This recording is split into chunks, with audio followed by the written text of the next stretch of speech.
I think that in Central and Eastern Europe, the thing that people are always referring to is the people, basically.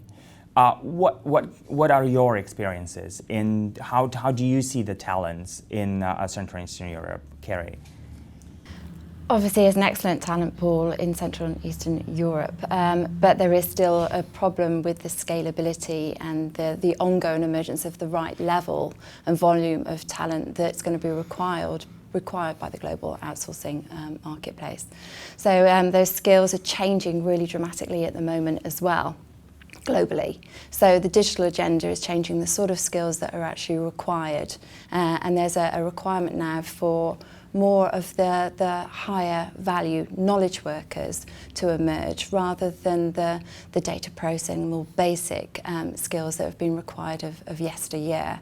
And that's a really big challenge for all of these countries, to produce the right level of graduates and then to actually train them to the right level of account management. Do you see that the governments of those countries in the region are trying to improve the educational system to respond to the needs of the current investor or employer? Elias. Well, actually, I remember when we first started looking at Stettin, which is on the border between Germany and Poland, there wasn't much.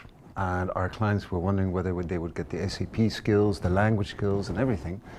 And 7 years later, we went there again during one of the regular visits, and the university had opened up a SAP-specific course to feed into the BPO and the captive center industries.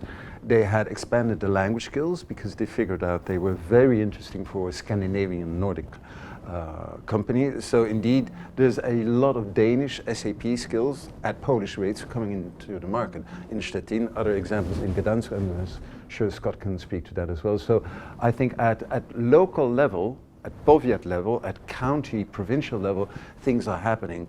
On a national level, I think the governments have difficulty keeping up the pace because this industry is changing so rapidly. In Poland alone, it's the second contributor in GDP, employing more than 170,000. We've got more than 30,000 people working in the sector in Romania. I'd like to come back to what Kerry said on the difference in talent. There's a whole new generation out there that grew up with BPO or working in shared services as a real profession. We don't have that in the West. So the attitude towards this kind of line of work is quite different. I would also think, and we travel the world looking for best locations for our clients, it's not only skills, it's the drive, it's the motivation. I would think that people in Central Europe, wherever I go, are tremendously motivated to work. Where do you think that comes from? That motivation that is different than anywhere else?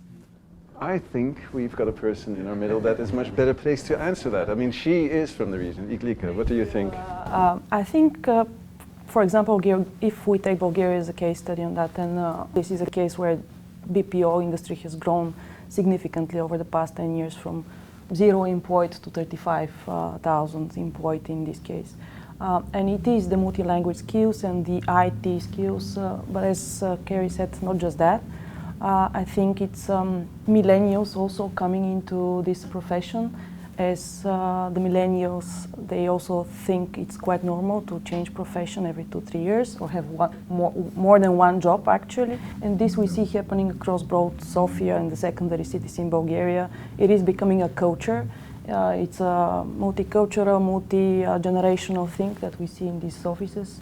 And much beyond the just purely technical language skills, it's becoming now, as a motivation, I think it's becoming also a special kind of culture which is combined with a good lifestyle provided in these major cities in Central and Eastern European countries. I think people are very, very ambitious given the history of many countries in the region as well. They want to show internationally what they can do. And our experience has clearly been that the quality of the graduates joining us has been tremendous. The technical level of education has been fantastic. To answer your original question, I think there's more to do. It is changing in terms of the universities changing their syllabus, but it is still not commonplace that all of our intake would have done a practical assignment at a company or an internship before having joined. And so a lot of the time and investment is actually in teaching them the softer skills. We found in terms of increasing the complexity on the technical side, there's very little, if anything, that they can't do.